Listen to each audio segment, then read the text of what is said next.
If you want to do better on the race course, the most obvious thing is to go faster. And the easiest way to go faster is to improve your sail trim. Hi, I'm Tom Whidden, president of North Sails. Our main goal at North Sails is to provide you with the fastest sails possible. But we realize that's only half the battle. Sailing fast isn't just a matter of having fast sails. It involves learning how to trim them fast in a wide range of varying conditions.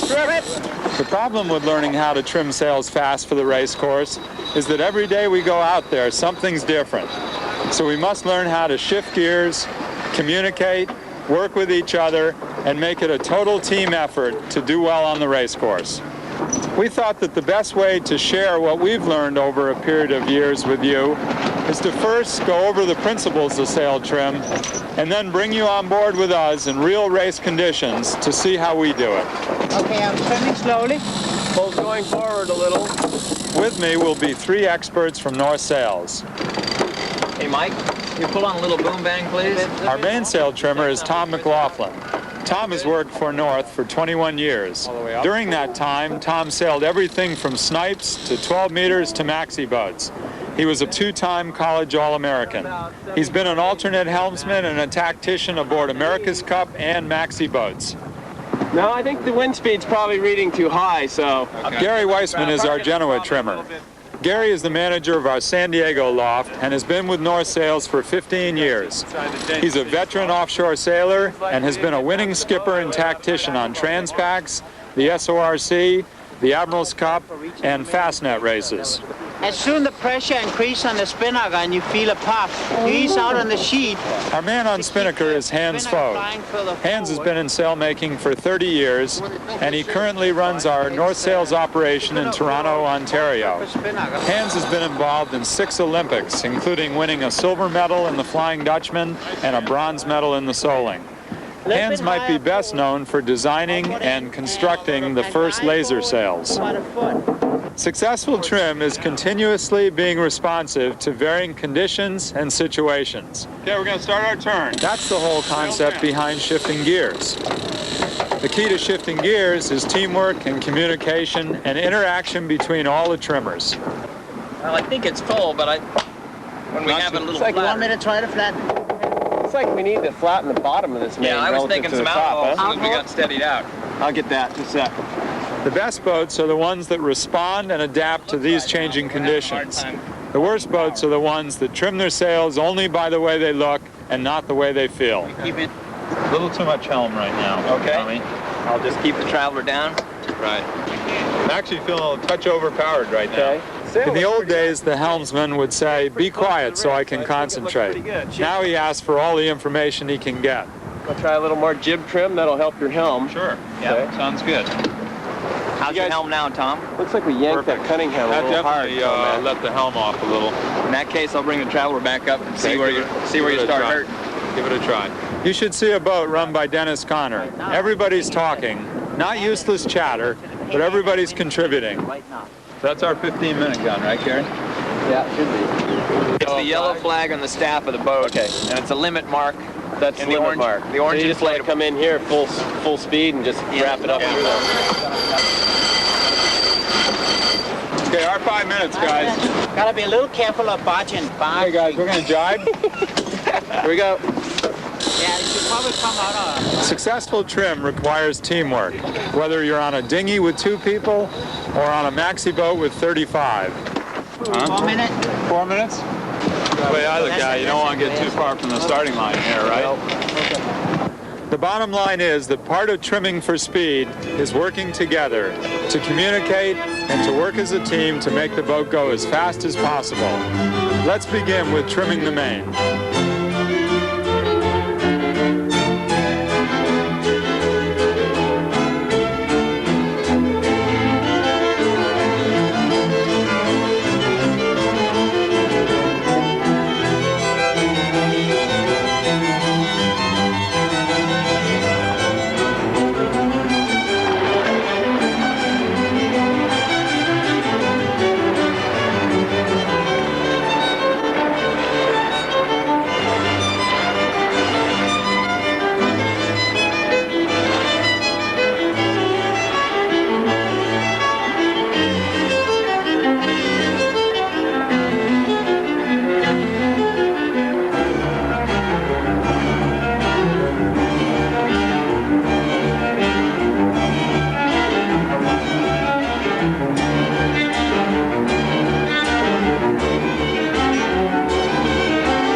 makes the mainsail unique is that it's flown at all times. Therefore, it must be very flexible and accommodate a wide range of conditions. Because of this, we stretch and twist it into every shape imaginable. Another thing unique about the main is it's attached on 2 of its 3 sides. Along the boom, so we can adjust the outhaul and the overall foot depth, and along the mast, so we can bend the mast to adjust the overall depth of the sail. The mainsail provides directional control and stability for the boat, and more directly affects the rudder angle. Too much rudder angle means too much drag of the rudder. The thing that's hard for the main sheet trimmer is that every crew member on the boat, including the helmsman, gets to see the main at all times. Believe me, with the crew I sail with, everybody's got their own idea on how it should be trimmed. Because the main spends most of its life behind the Genoa, it must be trimmed to the Genoa setup. Therefore, plenty of interaction between the Genoa trimmer and the main sheet trimmer is prudent. So the main sheet trimmer's job is to keep the boat balanced and to keep the boat speed at a consistent high. A good example of this is if you get a puff and you don't see the speed go up, you can be sure the main sheet trimmer hasn't adapted to the new condition. In order to do your job as a main sheet trimmer properly, you've got to know your controls and what they do. The best person I know to demonstrate the mains, controls, and the principles of trimming is our main sheet trimmer, Tom McLaughlin. We have 7 controls to adjust the angle of the mainsail to the wind and its overall shape. By shape, I mean its depth and the position of that depth, either fore or aft. The main sheet, I think, is the most important control, and it has your biggest effect on speed. It sets the twist in the mainsail, and by tensioning the main sheet, you can close the upper leech or reduce the twist, stalling the top telltales, or by easing the sheet, you can open the top, letting the telltales fly, giving you more forward force and less heeling moment. This is particularly important in strong winds. The traveler swings the entire mainsail like a door. As you get overpowered, it's important to drop the traveler to leeward, giving you a lot more punch and forward force.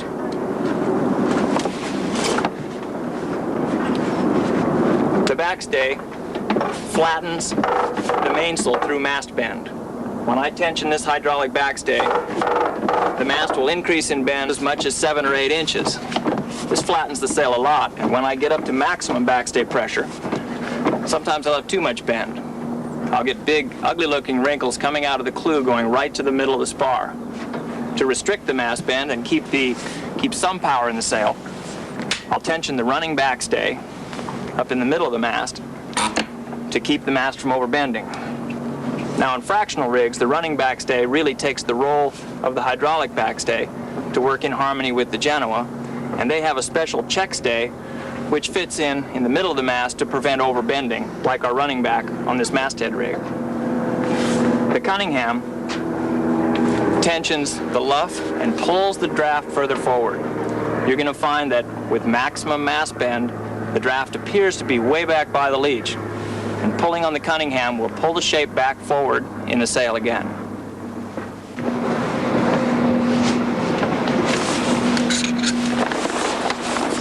The outhaul controls the depth of the sail in the bottom third. Sailing to windward, you'll tension this pretty good to close the foot shelf, make the sail efficient behind the big Genoa.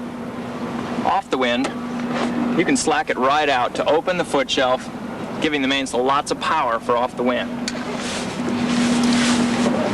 Once you're sailing on a jib reach or a spinnaker reach and the boom goes off the corner of the boat, right off the edge, you'll use the boom vang to control twist in the main instead of the main sheet. And the main sheet will act, as the Traveler did earlier, to swing the whole sail like a barn door and give it its angle of attack to the wind. When we get out on the water, I'll show you how to use these controls in harmony to maximize your performance. The basic question a sail trimmer has to ask is, does the boat need more power, or do you have more power than you can handle? I look at the knot meter to make sure that we're staying at a high speed, a nice constant speed, and at the tiller angle, or the helm that's in the boat. I try to keep about a 3 or 4 degree weather helm so the boat has some lively feel sailing to windward. If we've got too much wind and the rudder angle or tiller angle is 7, 12, or 10 degrees, then I know that it's slowing us down with too much drag in the water. I see the mainsail as really a trim tab on the whole sail plan. And in times of light air when we need more power, I keep the main full, I keep the boom up near the center line of the boat, just like flaps down on an airplane when it needs more lift.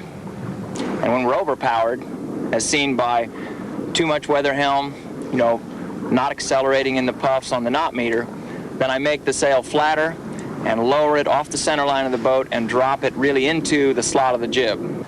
To see the mainsail as the trim tab or the flap on the overall sail plan, I visualize a straight line from the headstay back to the trailing edge or the leech of the main.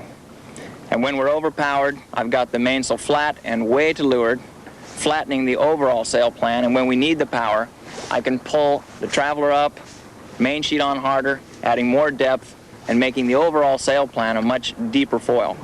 Right now we're sailing in about 5 knots of true wind, smooth water, and we'll set the main up to be quite powerful to generate some weather helm and get us up the track. First thing I do is pull the main sheet on just to see what we're working with. Try to get most of the shake out of the sail. That feels better on the helm, Tommy.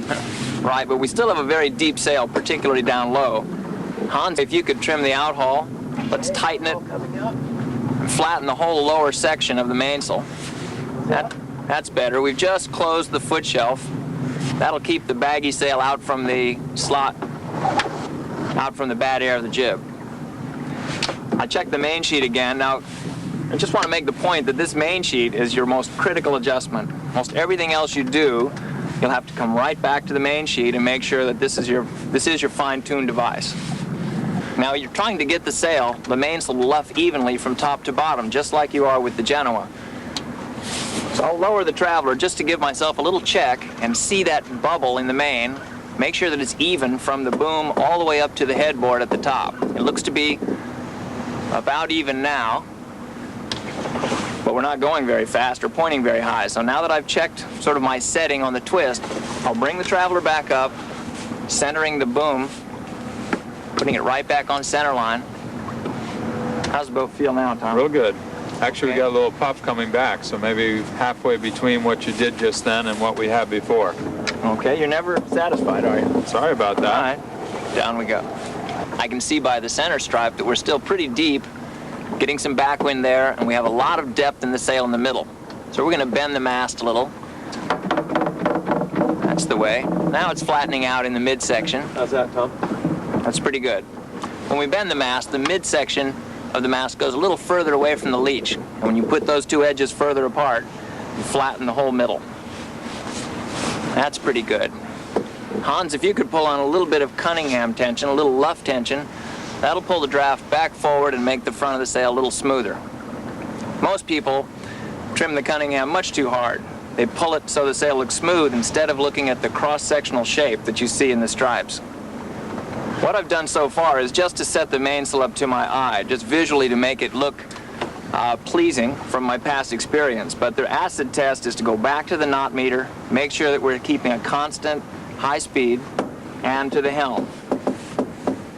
Light air, it's tough to get enough helm and enough feel in the boat, so I'll try trimming the main sheet on a little harder. That's going to take some of the twist out. It'll make the top of the main come up even further to windward. And I can actually just stall that upper telltale, just get it to flicker.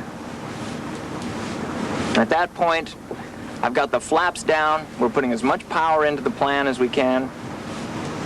And if we pull it any harder to get that wonderful feel in the helm, we'll have a danger of actually watching the boat speed drop off and go slower. So now it's the trade-off between feeling good and going fast.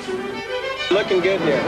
Just don't get early. 30 seconds. In this race, we sailed on a boat none of us had sailed on before. In fact, most of us hadn't sailed together before. 20 seconds. Stick down. Trim. We're late. Yep, a little late. Go fast. 16. Good. Heat. 10. 10 coming up now. Got it.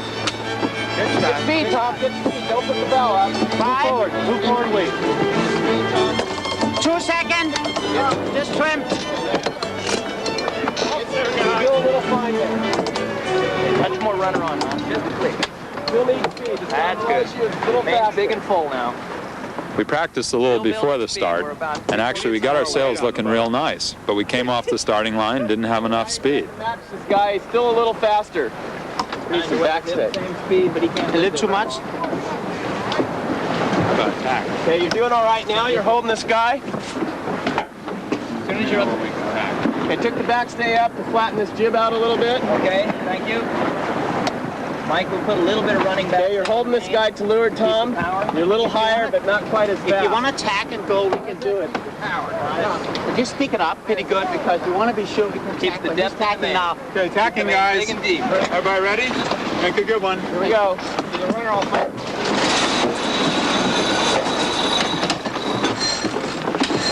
Don't trim too hard, Hold there, hold there. You got it. You're going faster and lower than all these guys around you. Okay. Peeking out below still. We get 6 knots steady, Tom, then we'll just make things a little flatter. Okay, let's start pointing his little top. Jib Nice coming job in. here, Shift into guys. third gear. Here we go. You got full power on, right, Gary? Yeah, full power on. I'm easing a little bit on the backstay. Now the main look Okay. better. Gary, hook me in on what speed I should be going here. I think about 6 knots is about right. Might even be a shade fast. Well, our little North Sails manual says 6.2. I think the wind speed is very optimistic here, though, guys. We're rolling all these guys to leeward. Okay. Jib's always a little thin compared to the main, so. Yeah, let's power off just a touch here now. We're at 5.7. That's a little slow. He's sticking up. Hey, I don't get the feeling we're going real fast. No. The point is that we actually started tinkering and adjusting things and really got the boat going as fast as everybody else was going. But it took us some time and it took quite a bit of adjusting. And frankly, it didn't always come from things that we thought looked right. Just flatten out the front end, or are you happy? Feels like we need all the punch we got, huh, Tom? Yeah. What's it feel like? Feels fantastic awful. to me. I got a tiller, but nothing's here. Yeah, here's the top. Traveler going to travel. Don't need much. Getting up to windward here? Maybe a little bit of Okay. weather to get more feel for him on the down. It's good breeze up ahead. These guys have nice right-handed shift up ahead, too. There's more velocity coming, too. Now Okay, we're rolling. Backstay's coming up. Flatten the jib. It's tough. Okay. Up here, Let it travel go. down. Yeah, try to go down a little more. Okay. Trim the jib a little bit, and you're rolling them like this. This is good. Speed's going up. That's the right thing We're to going do. to hose them out of here. You can probably put a little point in it. We're sagging down to them in a hurry right now. Okay. We're in a little bit of a duel here with these guys. Duel in the sun. Duel in the sun. Here we go. Uh-oh. This is We're that, sagging to him just a touch. Okay. You're matching his speed, though, right, Gary? Yeah? I don't see that. No, he's going a little faster. We just are up about 10 to 15 from our lowest. Don't want to have to tack now, Tom, so hang, Yeah. man. I got to learn to live here. Boy, he sure got up here in a hurry, didn't he? Yeah. Yeah, that might be me a little bit. I'm not really used to these. Use more weight forward. I've got your boom up on center line, Tom, maybe above it, just to stay up here. Nice job. Got enough round in the leech, Tommy? Yeah. This is definitely a pointing contest here. Well, it looks good. Do you have enough helm to keep you up? These guys are hiking harder than us, guys. No, you guys got Uh-oh. a hike. Bonus hike. Bonus hike. Probably Full for the light air that we were sailing in, we actually had the sails a little underpowered. We pulled a little hard on the halyard. We probably had the backstay a little too tight. We probably hiked the boat down a little flat with the crew. Maybe we were trimmed in a little too hard. Got it. Go ahead. I don't think it's a problem. A little more runner on, Hans. Man, these guys did well on the left. They did? Yep. Is that our class? Yeah, it's our class. Is that our class? I don't like the sound of that. I think what we learned is that the boat isn't that easily driven in light air. You actually have to let the sails breathe a little bit, or not try to sail too high, and actually let them get a little fuller than what we thought was right in the first place. Let's go now, Tom. Okay, ready about it? Afraid of falling into these guys. Okay, tacking. Here you go. Ready. All right. Hey.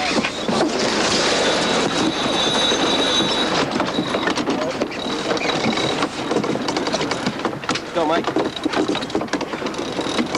Okay, good. Got it. Thanks. Jib's coming in awful fast. Or up, my main's too far out. Hike hard, guys. Hike. Big hike. 10 degrees heel, that's all we want to see. How's your helm there, Tom? Real nice. Just about right. I think it's less than 4 degrees, and you don't ever want more than 4, right? Tom and myself were continually talking back and forth on how the helm felt during this process. When my helm felt very mushy or very light, Tom would power the main up as well by easing the Cunningham, pulling on the runner a touch, trimming the sheet a hair, and just rounding up the leech a bit. Usually this interaction between the trimmers would allow my helm to come back a little bit and allow us to point as high as possible. I got the threads crying in the back now, Hans. I got the bleach pressure. You want me to stall the top? Feels better. Just trim the hell out of it. Feels better. Oh, man. Better all the time. Tom, I think since you've trimmed the main, we can point higher, and I think maybe our mistake's been that we've been trying to sail too low here. Okay.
What's most unique about trimming a Genoa is that it provides most of the boat's driving force upwind, particularly on a masthead boat like this. The Genoa trimmer, therefore, must be pretty attentive.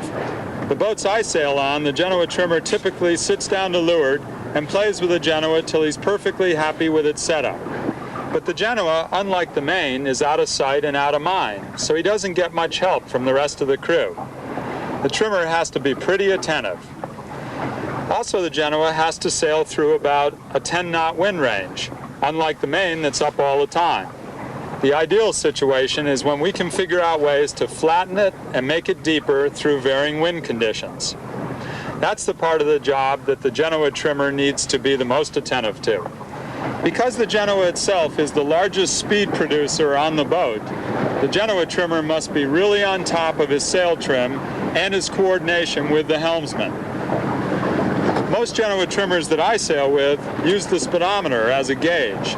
If they see the speed going up, they usually trim in a little bit and ask the helmsman to come up to respond. If they see the speed going down, they'll crack the sheet a bit and tell the main sheet trimmer to crack as well and tell the helmsman to come on down a little bit to build speed. Our Genoa trimmer, Gary Weissman, will begin by introducing all the Genoa controls. I look at this sheet as being the primary control that I use to work the Genoa. The sheet is kind of like a throttle. It's going to determine the power that I allow the Genoa to have. It'll put curvature in the sail, it'll change the angle of attack of the Genoa, and control the twist. The first of the secondary controls is the lead adjuster. This boat has a movable traveler car for this lead adjuster. As I roll the lead forward, the leech of the Genoa will become more closed and the telltales will break down low in the sail. This might be the type of setting we'd use in lighter air or when we're trying to generate maximum power. Likewise, when the lead is further aft on a given sail, the leech will open up, appearing more twisted. The telltales will break high first, and the sail will be somewhat less powerful. We might use a setting like this in strong winds or at the upper end of a sail's given range when we're trying to slightly depower. Another control I have available to use is the backstay adjuster. In this boat, it's operated with a hydraulic pump. And when I tighten the backstay, in turn, it straightens the headstay. A straighter headstay will promote a flatter overall Genoa shape, straighten out the angle of entry on the left of the sail, and make for a higher pointing, less powerful sail. Conversely, using the backstay, we'll put more headstay sag and make the sail fuller and a slightly curvier entry. In concert with the backstay adjuster, it's usually necessary to adjust the halyard as well. The halyard controls draft position. By tightening the halyard, you'll see a more draft forward shape. The sail will have a slightly rounder entry. This might be the way we'd set the Genoa up for lumpy water where we need to go low and fast. Likewise, a slack Genoa halyard will let the draft move aft, and the sail will be slightly faster for high pointing conditions such as what would be necessary in smooth water. Later, when we're sailing, I'll demonstrate to you how these controls affect sail trim. Normally we start by trimming the Genoa in to a point where we think it's approximately correct, and then check the lead for fore and aft position. And I'm going to roll the lead forward here slightly so that the sail will break evenly vertically up and down the luff of the sail. We have telltales at various locations vertically spaced, and if the top telltales are luffing first, then we roll the lead forward, and if the bottom telltales are luffing first, then we let the lead move aft. Once we get these telltales all breaking at about the same time, we tend to trim the sail on the middle telltales most of the time because sometimes the wind will act with a little bit of variance from top to bottom, and the best indication will be the middle telltales for general trim. Okay, now that we've got the fore and aft lead position where we think it's correct, the foot of the sail is trimming so that it's just touching the shroud base. And likewise, the leech of the sail is trimming very close to the spreader tip, which means the whole sail is trimmed in very close to the rig, which we feel is a proper setting for these conditions. Once I get the fore and aft lead position set correctly, I begin to look at the overall shape of the Genoa.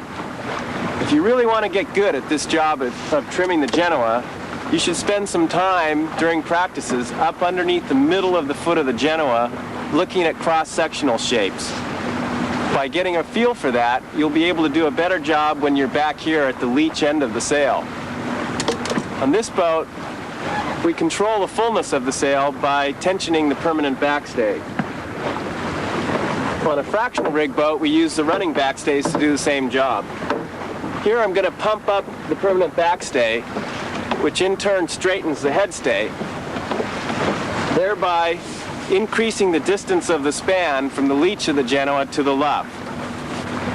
As I make this change, because we're pulling shape out of the front of the sail, the draft in the sail will end up drifting somewhat further aft, and in order to maintain the same draft position fore and aft, I'll have to take up the Genoa halyard as well.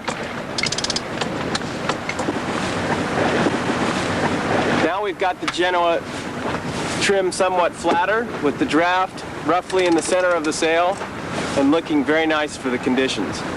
These controls are all done in concert with one another through varying wind conditions, and as conditions change, we'll keep adjusting all of them. Likewise, it's important that a healthy dialogue is developed between the Genoa trimmer and the helmsman so that each of them knows what the other one needs for boat speed and also for tactical situations so that you can capitalize on maximum boat speed relative to the boats around you.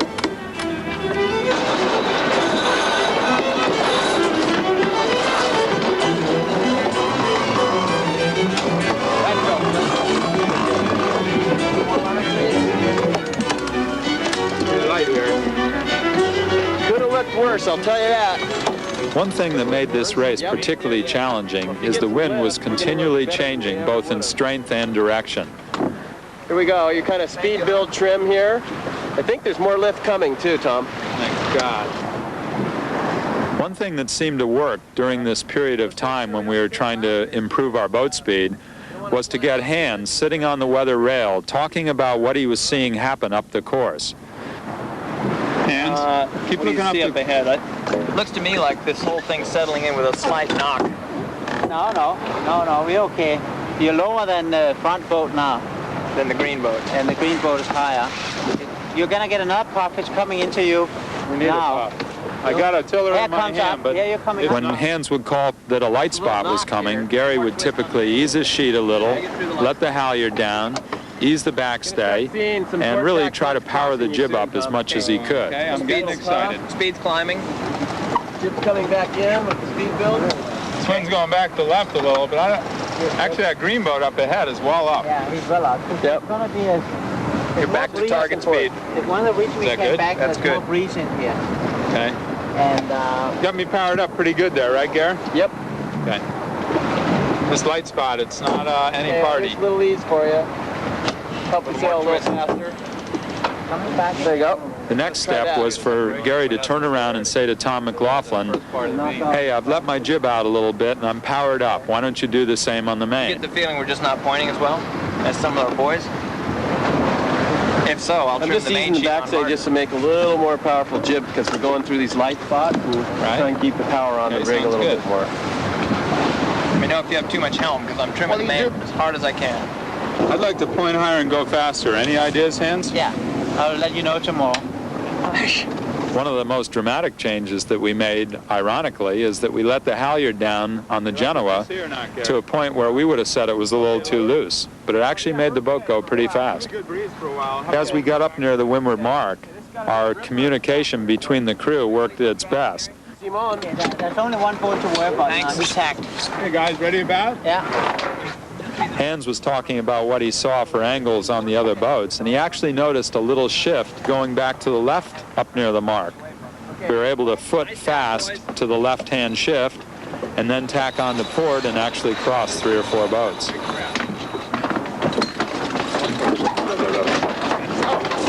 Okay, wait up, wait up. Go, go, go, go, go, go, go. Gotta cross here. Okay, we're okay here. Right there. Look for traffic now. You're okay. Just keep going. We pull Wizard Proof here, guys. Keep the speed on. So what really improved our performance here is the whole concept of shifting gears. Yeah. Mike. Who's on the bow? Back around the mark.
The spinnaker is different from the main in Genoa in that it's big and powerful.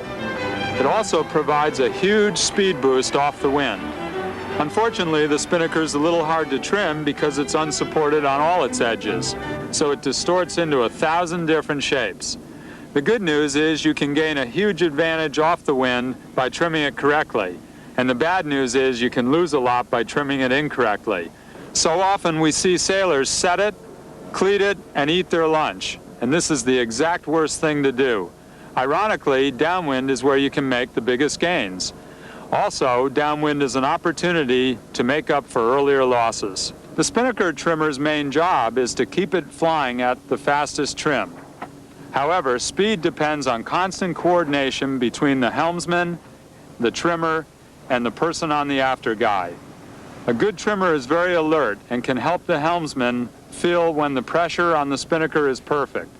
Typically, he'll say to come up in a light spot and down in a puff. He also must adjust and adapt to the wind, which is constantly shifting. If he doesn't do these things, he will never help the boat reach its maximum speed. Our man on spinnaker, Hans Fogg, will take you through the spinnaker controls and the trim procedures. Before I go out sailing, I like to go over the control myself, and at the same time we can see how they function. We have three very important controls. One of them is the spinnaker sheet, which control the curl in the luff area. Then we have the guy, which control the pole fore and aft. And the last control is the topping lift, which control the outboard end of the pole.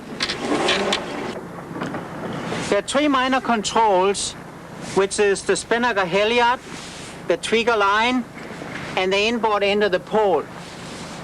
The spinnaker halyard controls how close we want the spinnaker head to the top of the mast. The trigger lines control the clew height of the spinnaker and the fore and aft position of the clew. And the inboard end controls the height of the pole on the mast. The first thing after we hoist the spinnaker is to see how it flies out, and I'm going to use the sheet to see how the luff curl is.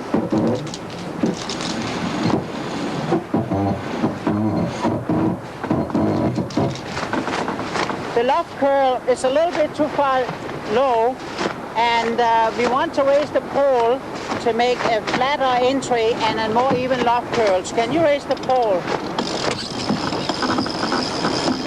That's good. I used a little bit more sheet, and I checked the curl in the luff area to see if it's even from top to bottom. For this part of sailing, we can get the guy a little bit further back. Okay, that feels good. We now have a nice even curl. Sheet a little, Jeff.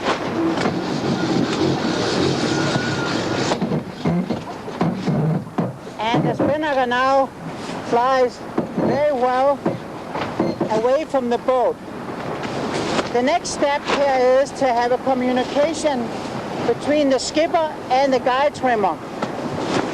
The goal is to bring the spinnaker forward the boat so it pulls the boat forward, not sideways. Trim a little bit more so we get a little more steady on the spinnaker. That's good. When you bring the spinnaker in front of the boat, you reduce heeling moment. When you put it on the side of the boat, you increase heeling moment. And increasing heeling moment is always slow. Now, Dave, what do you think about the helm at the moment? It feels good there, Hans. I'm going to ease it. You've got a puff coming here in about 5 seconds. Okay, in the puff, it's important to ease out, open the slot between the main and the spinnaker, and at the same time, we reduce heeling, which also helps the boat to go forward, just like that. The goal is to have the guy as far back as we can do. That will also reduce the helm, and it will definitely go faster through the water. Trim. Now, Dave, are you on course? I'm a little bit low, Hans. Normally, when you think you're low, you want to bring the pole forward. This is wrong. You've got to keep the pole at least 2 feet from the headstay. So the only way we had to come up is we had to trim a little harder. So let's trim a little harder. That's good, Jeff. What is your course now, David? It's good, Hans. Good.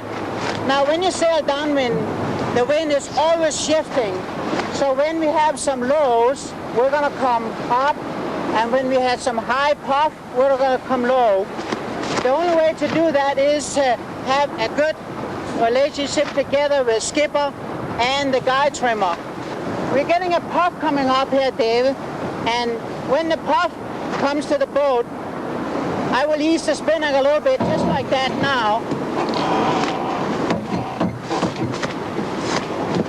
We can get the pole a little bit further back. That's good there. So what's your course now, Dave? It's pretty close. Got one more puff coming, Hans. Good. You constantly have to work together as a team to develop the best speed with a spinnaker. A good spinnaker trimmer, he is alert. You have to ease so you get as biggest curl you think you can have without having it collapsing. Then you get the spinnaker forward the boat and the slot between the main, and that is fast. Get it on the other side. Okay, he's going to have some trouble, Tom. Trim, hike out, guys. Big trim, big trim. When we got to the jibe mark, we were in a position with our sail trim to come out on the new jibe as high as possible. We thought that the next leg would be fairly tight. Pressure now. Tom, you let me know. Okay, Down a little, I'm going easing down a again, little, I'm hey. easing again, easing down out, to the puff. easing out, trim.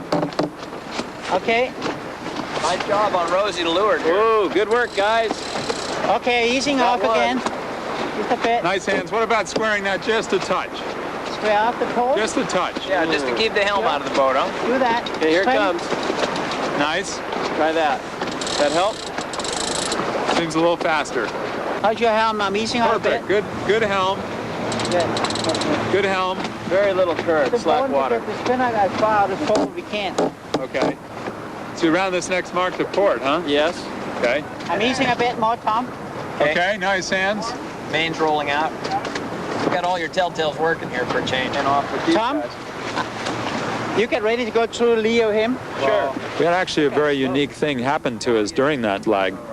Okay. There was another fleet of boats crossing across our reach path, and we actually came together with a boat that, even Okay. though we had Hold rights on. on, was a little bit bigger than us. So we actually had to slow up, luff our spinnaker, take his stern so we could go in the direction that we wanted to go. Yeah, we're not fast at that angle. Okay, that's a way to stop the Gotta boat work and take a down now. different position. Okay, we're happy with this jib for the next beat? Yeah. Yeah. Good jib. Are you going to take the spinnaker through the forehead? Mark's still down. We got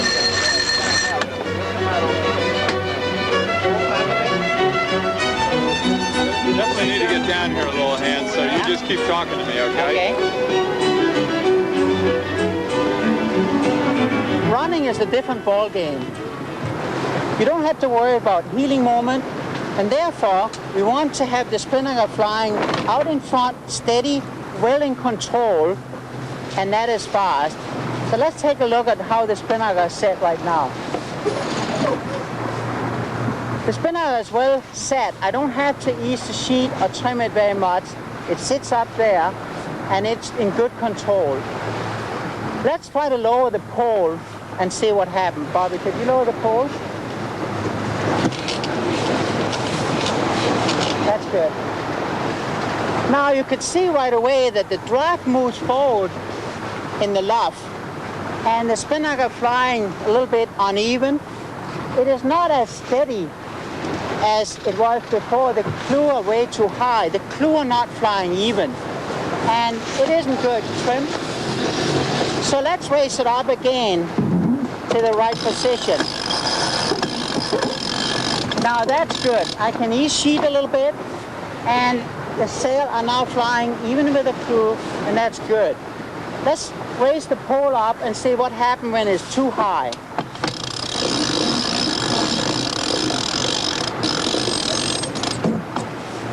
When we raise the pole up too high, the spinnaker starts flying a little bit uneven.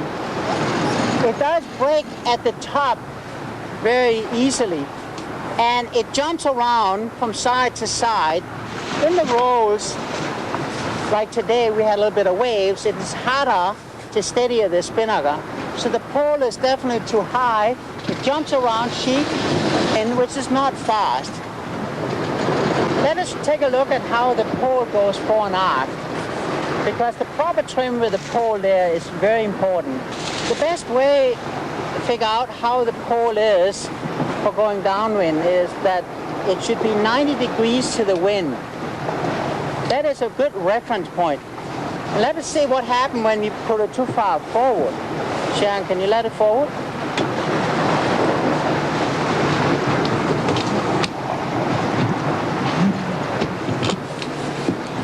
The spinner can now disappear almost down by the lee, and it goes forth and back.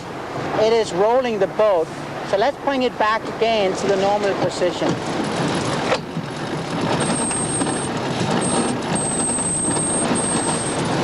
That's a good position now. We had about 90 degrees to the wind.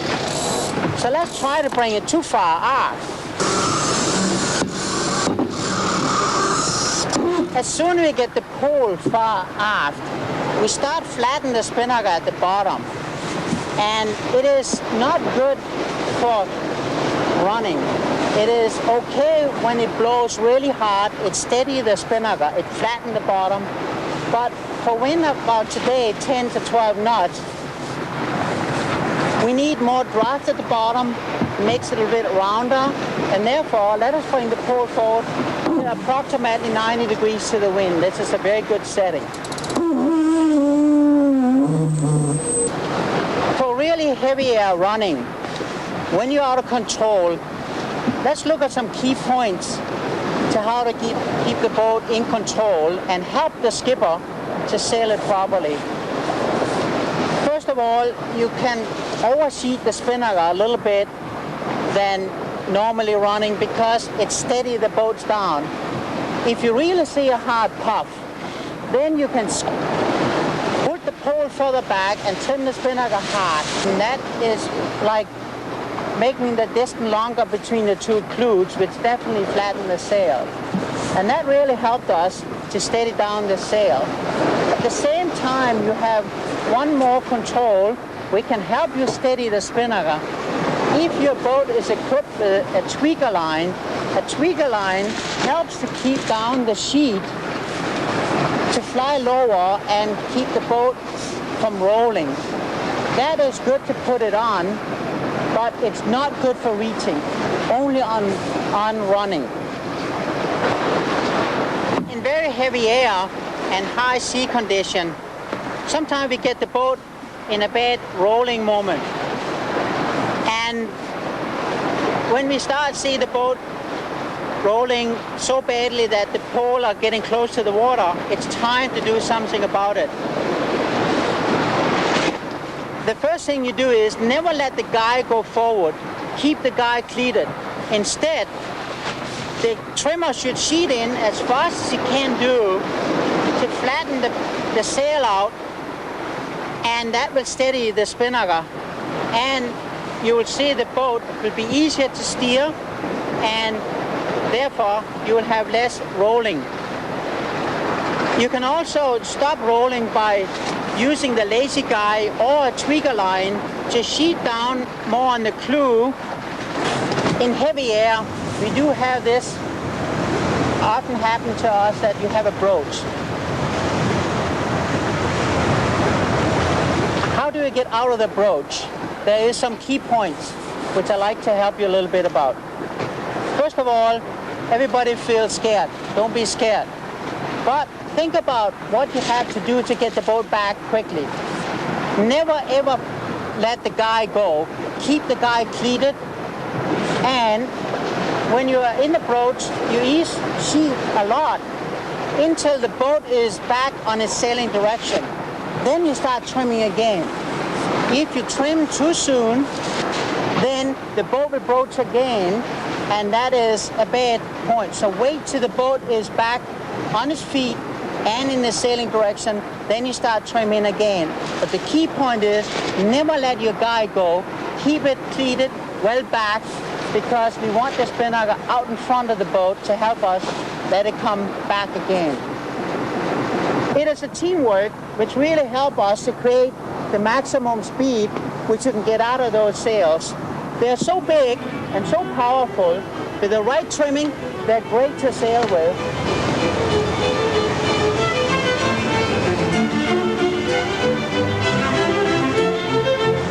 Here's a nice puff, Hans. Let's work down a little bit. Boat coming back a little, Hans.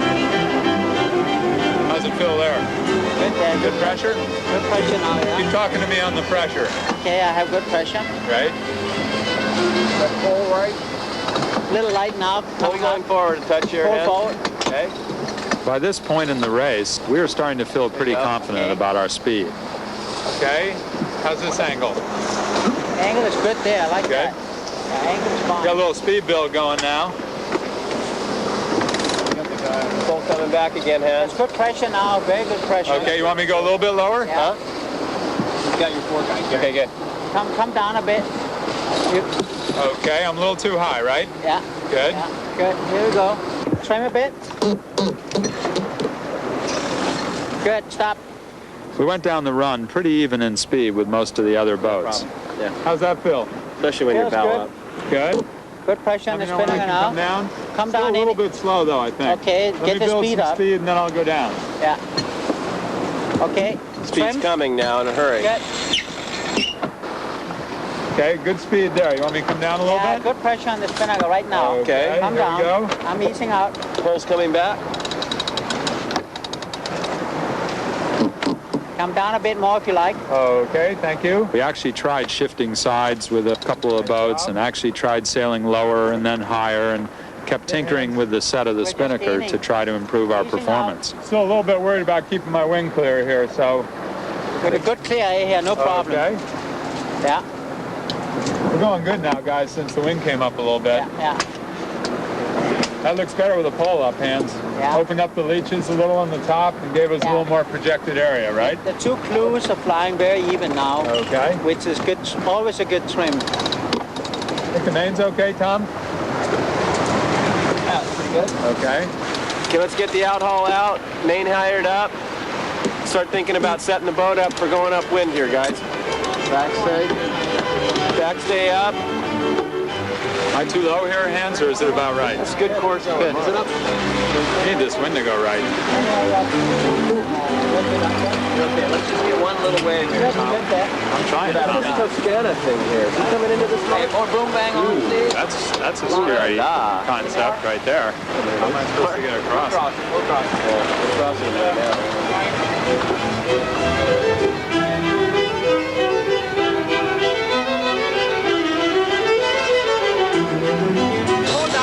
Give in, guys.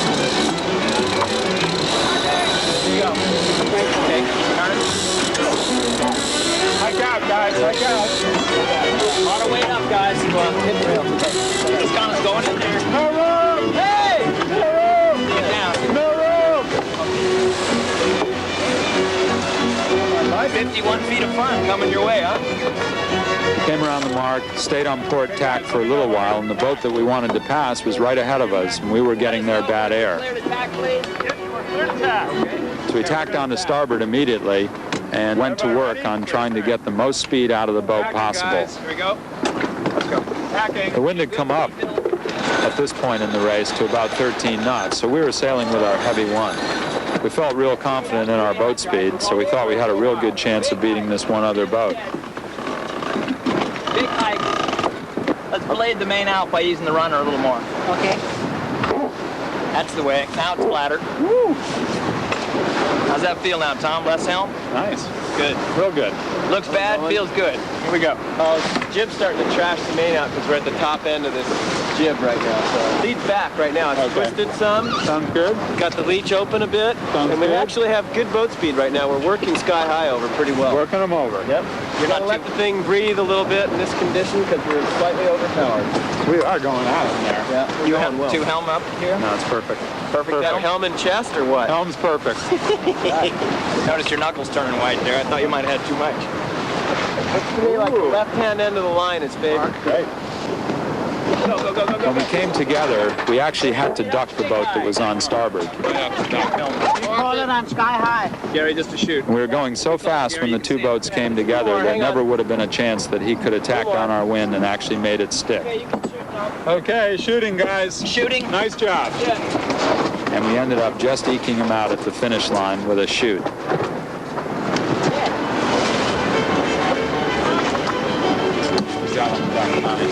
Big sky high. Nice job. Good job, you guys. Way to go. Nice race. Good ending. I've spent a lot of my life as a sailmaker trying to figure out how to make a boat go a 1/2 of a knot faster. The trouble is, the requirements of sail trim are always changing.